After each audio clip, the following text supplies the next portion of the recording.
റഹീമിൻ്റെ English അദ്ദേഹം തന്നെ പറഞ്ഞു, പ്രാവീണ്യമില്ല, സ്വാധീനമില്ല, ഞാൻ പഠിച്ചോളാം എന്ന് അദ്ദേഹം പറഞ്ഞു. ഇംഗ്ലീഷ് അറിയാത്ത പല MP-മാരും മന്ത്രിമാരും നേതാക്കളും ഒക്കെ നമുക്കുണ്ടായിരുന്നു എന്നുള്ളത് അറിയാം. ഇപ്പൊ കടകംപള്ളി സുരേന്ദ്രൻ മന്ത്രിയായിരുന്നപ്പോഴത്തെ തന്നെ ഒരു വീഡിയോ ഇപ്പോൾ വന്നിട്ടുണ്ട്.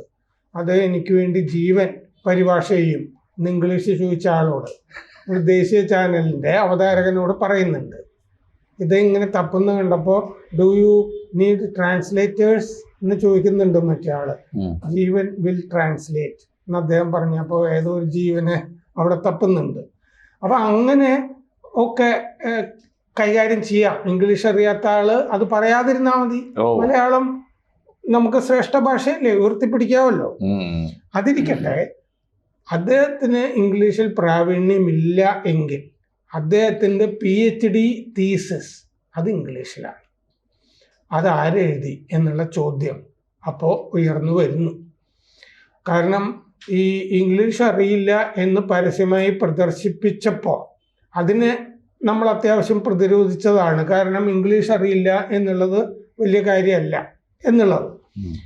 അദ്ദേഹത്തിൻ്റെ thesis print media and the Muslim renaissance movements in Kerala ആണ് PhD തീസിസ്. അത് അദ്ദേഹം ഒരുപാട് ഈ ചുറ്റിക്കളി അതിൻ്റെ അകത്തുണ്ടായിരുന്നു. 2014-17 കാലത്താണ് കേരള യൂണിവേഴ്സിറ്റിയിൽ റിസർച്ച് സ്കോളർ ആയിരുന്നത്, രജിസ്റ്റർ ചെയ്തിരുന്നത്. 2022 സെപ്റ്റംബർ 7 വരെ റഹീം തീസിസ് സമർപ്പിച്ചില്ല. 4 ലക്ഷം രൂപ ഫെലോഷിപ്പ് വാങ്ങുകയും ചെയ്തു. യൂണിവേഴ്സിറ്റി ലൈബ്രറിയിൽ നിന്ന് എടുത്ത 8 പുസ്തകം മടക്കി കൊടുത്തിട്ടില്ല എന്ന് ആരോപണമുണ്ട്. ഇതൊക്കെ മടക്കി കൊടുത്താലാണല്ലോ ക്ലിയർ ആക്കുക. യൂണിവേഴ്സിറ്റി നടപടി എടുത്തു കഴിഞ്ഞപ്പോൾ മാത്രമാണ് തീസിസ് സബ്മിറ്റ് ചെയ്തതായിട്ട് പറയപ്പെടുന്നത്. സബ്മിറ്റ് ചെയ്തോ എന്നുള്ള കാര്യം തന്നെ ഉറപ്പില്ല. അപ്പോൾ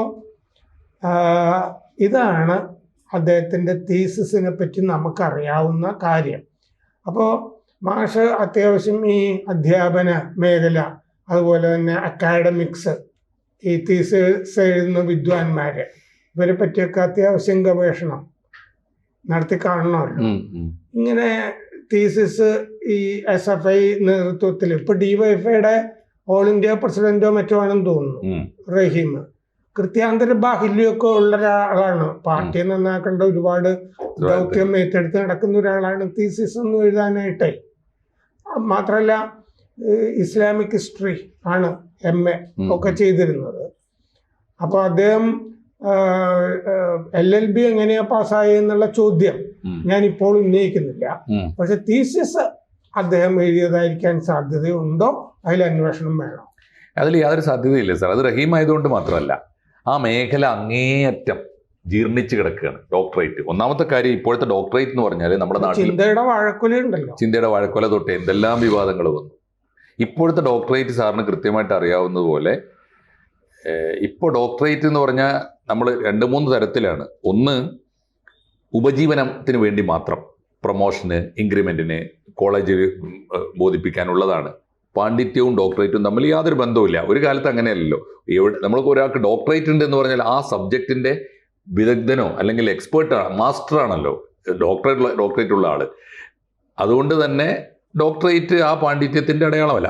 അക്കാലത്തും ഡോക്ടറേറ്റിനെ തള്ളിക്കളഞ്ഞവരുണ്ട്. കേസരിക്ക് ഡോക്ടറേറ്റ് ഉണ്ടായിരുന്നില്ല, നമ്മുടെ MN വിജയ മാഷിക്ക് ഡോക്ടറേറ്റ് ഉണ്ടായിരുന്നില്ല. ഇതൊന്നും കിട്ടാൻ ഒരു ബുദ്ധിമുട്ടുണ്ടായിട്ടല്ല, ആവശ്യത്തിലേറെ വിഭവങ്ങൾ അവർ കയ്യിലില്ലാഞ്ഞിട്ടുമല്ല.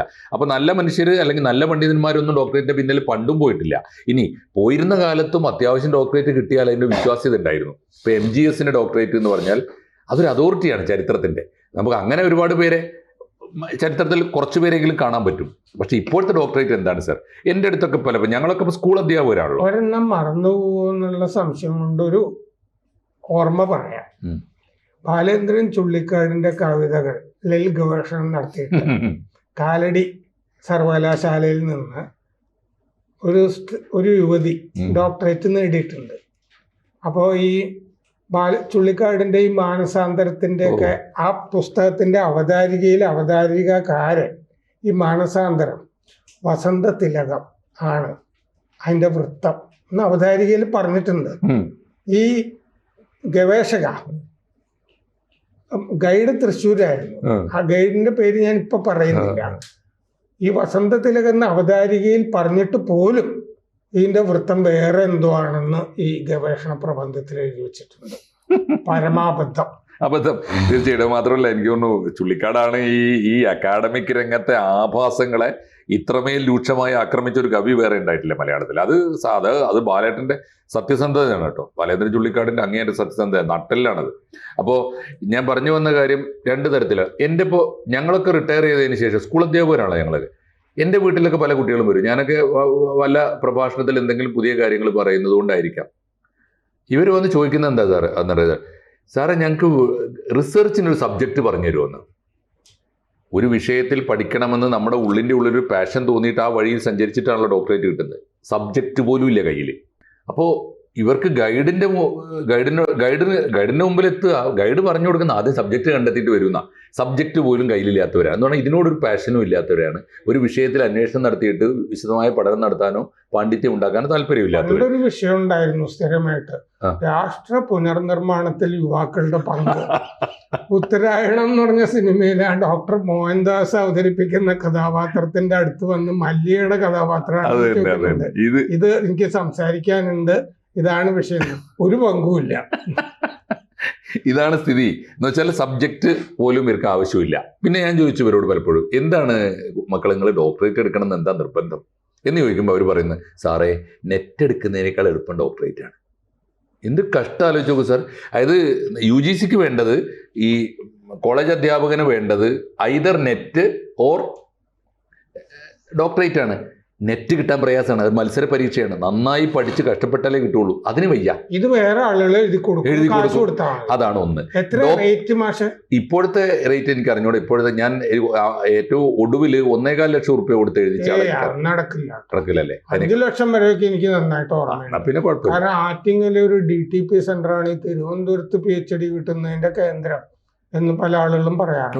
ഉണ്ടാവാം.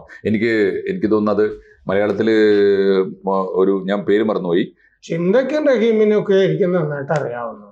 തീർച്ചയായിട്ടും അവരൊക്കെയാണ് ഇതിന്റെ ആളുകൾ. അപ്പോൾ ഒരു പ്രധാനപ്പെട്ട കാര്യം, രണ്ട് കാര്യങ്ങളാണ്. ഒന്ന്, ഇനി റിസർച്ച് നടത്തിയാൽ തന്നെ തിസീസ് എഴുതുന്നവരല്ല, അതിനുള്ള ലാംഗ്വേജ് പോലും കയ്യിലില്ലാത്തവരാണ്. ആകെ കൊടുക്കുന്ന ഇവർ ഈ വായിച്ച നോട്ട്സ് ഒക്കെ ഉണ്ടല്ലോ, ആ നോട്ട്സ് കൊടുത്തിട്ട് തട്ടിക്കൂട്ടി പ്രബന്ധം ഉണ്ടാക്കുന്നത്. രണ്ട്, ഈ പ്രബന്ധം ഉണ്ടാക്കിയിട്ട് അതിനെ കാര്യമായ കാര്യം ചോദിച്ചോട്ടെ അവിടെ വീണ്ടും എൻ്റെ ഒരു സംശയം, ന്യായമായ സംശയം. ഇദ്ദേഹത്തിന്റെ വിഷയം print media and the Muslim renaissance movements in Kerala. അപ്പൊ PhD തീസിസ് കഴിഞ്ഞാൽ അത് അനുവദിച്ചു കൊടുക്കുന്നതിന്റെ ഇടയ്ക്ക് ഈ ജൂറികളുടെ മുമ്പിലോ മറ്റോ ഈ ഓപ്പൺ ഡിഫൻസ് എന്ന് പറഞ്ഞ സംഭവമില്ലേ, അത് ഇംഗ്ലീഷിലാണോ വേണ്ടേ? ആണ്. പോരാ. അപ്പൊ പിന്നെ റഹീം അത് പാസ്സാവോ? എനിക്കറിഞ്ഞൂടാ എങ്ങനെ പാസ്സാവാനാണ്. അപ്പൊ ഓപ്പൺ ഡിഫൻസ് നടന്നോ? അദ്ദേഹം അത് എങ്ങനെ അറിഞ്ഞൂടാ സാർ. ഇവൻ ഡോക്ടറേറ്റ് കിട്ടിയിട്ടുണ്ടോ? അവാർഡ് ചെയ്തിട്ടുണ്ടോ? വെക്കാം. ഇതുവരെ വെച്ചിട്ടില്ലല്ലോ. അപ്പോ ഇതില് പലതരത്തിലുണ്ട് സാർ. ഈ രാഷ്ട്രീയ നേതാക്കന്മാരുടെ വേറൊരു ഏർപ്പാടുണ്ട്. ഇവരുടെ കീഴിലുള്ള ഉദ്യോഗസ്ഥന്മാര്, രാഷ്ട്രീയ നേതാക്കന്മാരുടെ കീഴിലുള്ള ഉദ്യോഗസ്ഥന്മാരാണല്ലോ പലപ്പോഴും ഇവരുടെ ഗൈഡ്. ഡോക്ടർ സുനിൽ പി ഇളയിടത്തിന്റെ കേസിൽ വരെ അങ്ങനെയാണെങ്കിൽ ഓപ്പൺ ഡിഫൻസിന് ഇനി റഹീം പോകുന്നത് അദ്ദേഹം വാഗ്ദാനം ചെയ്തിട്ടുണ്ടല്ലോ ഇംഗ്ലീഷ് പഠിക്കുന്നത്, അതിന് ശേഷമായിരിക്കും പഠിച്ചിട്ടായിരിക്കും പോവുക. ഇനി ഇതിന്റെയൊക്കെ പുറമെ അപകടമുണ്ട് സാർ. മിക്ക ഡോക്ടറേറ്റ് ഇപ്പോൾ എവിടുന്ന വരുന്ന അറിയോ? കേരളത്തിൽ നിന്നല്ല. കേരളത്തിൽ നിന്ന് വരുന്നതിന്റെ സ്ഥിതിയാണിത്. പുറത്തുനിന്ന് വരുന്ന ഡോക്ടറേറ്റുകൾക്ക് എന്ത് നിലവാരമാണുള്ളത്? എന്താണ് വിഷയം നമുക്ക് ആലോചിച്ച് നോക്കൂ. ഇനി അതൊന്ന്. ഒന്നാമത്തെ കാര്യം. വേറൊന്ന്, $4 ആയി വരുന്ന ഡോക്ടറേറ്റുകൾ എത്രയുണ്ട്? കാശ് കൊടുത്താൽ കിട്ടുന്ന ഡോക്ടറേറ്റുകൾ വിദേശ യൂണിവേഴ്സിറ്റി എന്നൊക്കെ പറഞ്ഞിട്ട് D4 മണി എന്നുള്ളതാണ് അവസ്ഥ. ഇപ്പോഴത്തെ ദാവൂദ് മണി. എന്തായാലും സാറിന് ഓർമ്മയില്ലേ വിളനിലം കേസ്? വിളനിലം കേസ് അന്വേഷിച്ചു പോയ ഒരു ജേർണലിസ്റ്റ് ഇപ്പോഴും ജീവിച്ചിരിപ്പുണ്ടല്ലോ. അദ്ദേഹം അത് പച്ചക്ക് ഞാൻ ഇന്റർവ്യൂ ചെയ്തിട്ടുണ്ട് അദ്ദേഹത്തിനെ. അപ്പോൾ അദ്ദേഹം പറയുന്ന കാര്യം എന്താണെന്ന് വെച്ചാൽ, അന്ന് സ്കോട്ട്ലൻഡിലെങ്ങാണ്ടാണ് $155 മറ്റോ കിട്ടിയതാണ് അത്രേ. അദ്ദേഹമാണ് ഇവിടെ VC ആകുന്നത്. ആലോചിച്ച് നോക്കൂ. അത് ഒരു ഭാഗത്ത്. ഇനി വേറൊരു കാര്യം കൂടി ഇതിനെക്കുറിച്ച് ചേർത്ത് പറഞ്ഞാൽ മതി. റഹീം പേര് കേട്ട ആളാണല്ലോ. KT ജലീലിനെ പോലുള്ള ഡോക്ടറേറ്റ് എടുത്തിട്ടുണ്ട്. അത് വേറെ ഡോക്ടറേറ്റ്. എന്താണെന്ന് വെച്ചാൽ ഷാഹിദ കമാലിനൊക്കെ കിട്ടിയത് അത് വേറെ കാശ് കൊടുത്ത് വാങ്ങുന്നത്. ഇവിടുത്തെ ഡോക്ടറേറ്റിന് വേറൊരു പ്രശ്നം കൂടി ഉണ്ട് സാർ. ഇപ്പൊ KT ജലീലിന്റെ ഡോക്ടറേറ്റ് അന്ന് KT ജലീൽ ഇടക്കാലത്ത് ഒരു രാഷ്ട്രീയ പാർട്ടി ഉണ്ടാക്കിയിരുന്നു. KT ജലീലും PT റഹീമൊക്കെ കൂടി ചേർന്നിട്ട്. ആ പാർട്ടിയുടെ വൈസ് പ്രസിഡന്റ് ആയിരിക്കുന്ന നേതാവാണ് ഇദ്ദേഹത്തിൻ്റെ ഗൈഡ്. പ്രസിഡന്റിന്റെ ഡോക്ടറേറ്റ് എങ്ങനെ കിട്ടും നോക്കിയാൽ മതി. ഒന്ന്, ഇനി ഒറ്റ കാര്യം കൂടി ഓർത്തോളൂ, കേരളത്തിലെ പ്രമുഖരായ പലരുടെയും അക്കാഡമിക് രംഗത്തുള്ളവരുടേത് ഉൾപ്പെടെ ഡോക്ടറേറ്റ് തിസീസ് മാത്രം പ്രസിദ്ധീകരിച്ചിട്ടില്ല. ഞാൻ മലയാളത്തിലെ ഒരാളുടെ പേര് ഇപ്പോൾ ഞാൻ പറയുന്നില്ല. വലിയ നവോത്ഥാന നായകനൊക്കെ ആയിട്ട് നിറഞ്ഞു നിൽക്കുന്നയാളാണ് അദ്ദേഹം. വായിൽ വന്ന എല്ലാ വായ്ത്താരിയും പുസ്തകമാക്കിയാണ്. സുനിൽ പിള്ളയുടെ ഡോക്ടറേറ്റിന് പ്രശ്നം ഉണ്ടായിരുന്നു, ധാരാളം. MG ശശിഭൂഷൺ അത് വാല്യൂ ചെയ്തിരുന്ന ആളാണ്, അദ്ദേഹത്തിന് കൊടുക്കാൻ പറ്റില്ലെന്ന് പറഞ്ഞു. പച്ചക്കെഴുതി അപ്പൊ അദ്ദേഹത്തിന് പകരം വേറെ ആളെ വെച്ചിട്ടാണ് നേടിയത്. മാത്രമല്ല അത് കൊടുക്കണമെന്ന് പറഞ്ഞ് SFI അവിടെ സമരത്തിനിറങ്ങി. ആലോചിച്ച് നോക്കൂ, ഇത് പാർട്ടി കത്തുകൊണ്ടാണല്ലോ അവിടെ അപ്പൊ അത്തരം സംഭവങ്ങളൊക്കെ ഉണ്ട്. ഈ ഞാൻ പറഞ്ഞു വന്നയാളുടെ സ്ഥിതി എന്താണെന്നറിയോ, ഇദ്ദേഹത്തിന് ഡോക്ടറേറ്റ് തിസീസ് മാത്രം ഇപ്പോഴും പ്രസിദ്ധീകരിച്ചിട്ടില്ല. എന്തുകൊണ്ട് എന്ന് അന്വേഷിച്ച് പോയപ്പോഴാണ് എന്താ കാര്യം എന്നറിയോ, അതുപോലൊരു ചവറ് പുറത്തിറങ്ങിയാൽ അദ്ദേഹത്തിന് ഇപ്പോൾ ഉള്ള പേര് ചീത്തയായി കിട്ടും. ഇങ്ങനെ ധാരാളം ഈ ഗവേഷണ പ്രബന്ധ രംഗം എന്ന് പറയുന്നത് അതിഭീകരമാണ് സാർ. അങ്ങേയറ്റം കഷ്ടം, അഹോ കഷ്ടം എന്നല്ലാതെ ഒന്നുകൂടെ എടുത്താൽ മതി. ഇപ്പം ഇന്നലെ ഞാൻ ഒരാളോട് ചോദിച്ചു, എന്താ അങ്ങയുടെ തിസീസ് ഞാൻ അന്നേരത്ത് തട്ടിക്കൂട്ടിയൊരു സാധനമാണ്, പിന്നെ എന്തിനാണ് ഈ ഡോക്ടറേറ്റ് എന്ന പേര്? ഇതാണ് ഇതിൻ്റെ സ്ഥിതി. നമ്മുടെ ഉന്നത വിദ്യാഭ്യാസ രംഗം UGC സ്കെയില് നമ്മുടെ ഈ പഠന മേഖലയിൽ, അക്കാഡമിക് മേഖലയിലെ ഡോക്ടറേറ്റിൻ്റെ വിലയാണ് ആദ്യം കളഞ്ഞത്. അത് ഏറ്റവും ഒടുവിൽ രാഷ്ട്രീയക്കാരതിൽ വലിയ പങ്ക് വഹിക്കുന്നു. അവസാനമായിട്ടൊരു ചോദ്യം കൂടി, എൻ്റെ ന്യായമായ സംശയം, അദ്ദേഹത്തിന്റെ ഇംഗ്ലീഷിലൊക്കെ ഞാൻ അത്യാവശ്യം സംരക്ഷിച്ചു കൊടുത്തെങ്കിലും DYFIയുടെ ആഗോള പ്രസിഡന്റ് എന്നുള്ള നിലയ്ക്ക് അദ്ദേഹം DYFI സമ്മേളനങ്ങളെ ഏത് ഭാഷയിലാണ് നിയന്ത്രിച്ചു പോരുന്നത്? അവന് വല്ല ബോധ്യം ഉണ്ടെങ്കിൽ, രാഷ്ട്രീയ ബോധ്യം ഉണ്ടെങ്കിൽ, CPM-നോട് അനുഭവമുള്ള ഒരാളാണെങ്കിൽ നല്ലൊരു മാതൃക കേരളത്തിലുണ്ട്.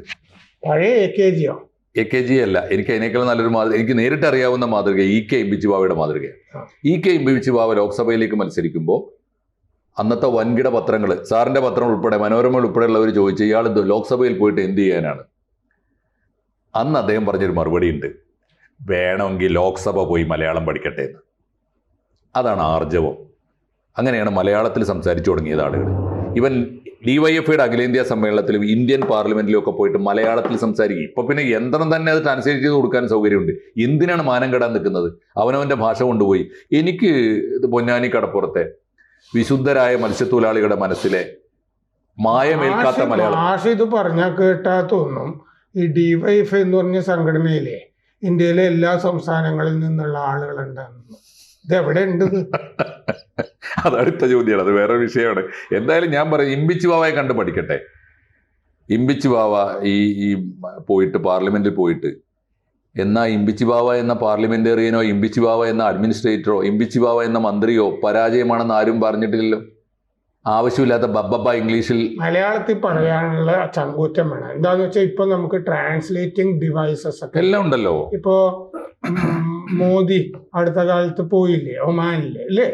അപ്പൊ ഒരു കമ്മല് പോലൊരു സാധനം മോദിയിൽ കണ്ടിരുന്നു. അത് ട്രാൻസ്ലേറ്റിംഗ് ഡിവൈസ് ആയിരുന്നു. അറബി നമുക്ക് കിട്ടാൻ നേരിട്ട് അദ്ദേഹത്തിന് ഹിന്ദിയിലോ ഇംഗ്ലീഷിലോ കേൾക്കാൻ പറ്റും, കൃത്യമായിട്ട് കേൾക്കാൻ പറ്റും. അതൊക്കെ ഉണ്ടെന്നേ. ഇവർ ഏറ്റവും ചുരുങ്ങിയത് അവരുടെ പാർട്ടിയിൽ നല്ല മാതൃകകളുണ്ട് ഈ കാര്യത്തിലൊക്കെ. എന്തിനാണ് ഈ വഷളാവാൻ നിൽക്കുന്നത്?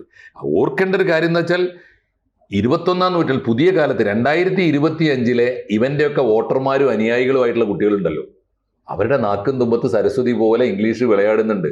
അവരുടെ മുമ്പിലാണ് ഈ നിന്ന് ഈ മാനം കെടുന്നത്, വഷളാകാൻ പോകുന്നത്. അതുകൊണ്ട് കഷ്ടപ്പാടിന്, ദുരിതത്തിന് ഭാഷയില്ല എന്നും പറഞ്ഞിട്ട് ഒരു കാര്യമില്ല.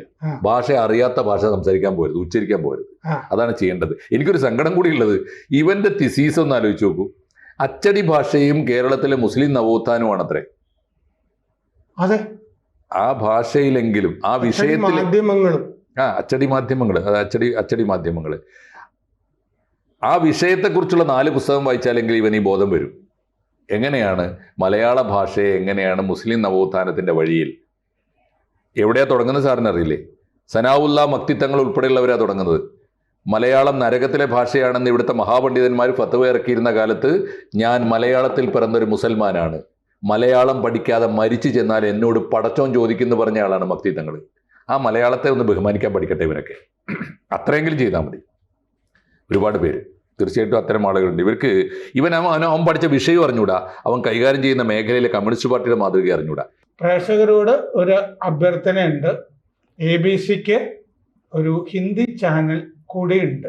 അത് കേരളത്തിന് മാത്രമല്ല, ABC ഭാരതത്തിന് തന്നെ ഒരു ജാലകമാകണം എന്ന ആഗ്രഹത്തിൽ നമ്മൾ കുറച്ചു കാലമായി ഈ ഹിന്ദി ചാനൽ തുടങ്ങിയിട്ട് നന്നായിട്ട് പോകുന്നു. അതും സബ്സ്ക്രൈബ് ചെയ്യുക.